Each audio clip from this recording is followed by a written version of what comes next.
At MOD Shoeburyness, there's various ranges running down the coast. Most of the ranges are for trials, and there are ranges for DMIL activities.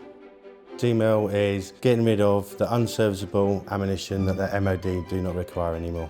The reason we do the work at MOD Shoeburyness is because there's not many ranges throughout the country that we can use this size of explosives on. We have forklift drivers, range workers, trials manager, and we're all focused on safety at all times. Safety is paramount. Everything that we do is borne by a safety regime. DMIL basically consists of open detonation and the incineration of ammunition. This is an AVASIT facility based on the MOD in Shoeburyness. This is basically for cannon ammunition and small arms ammunition. We do up to 3 tons per day, which is about 400 to 600 rounds per minute. We've got 2 incinerators on the site. It's unique because it's the only 2 in the UK. Both plants have got a pollution control system.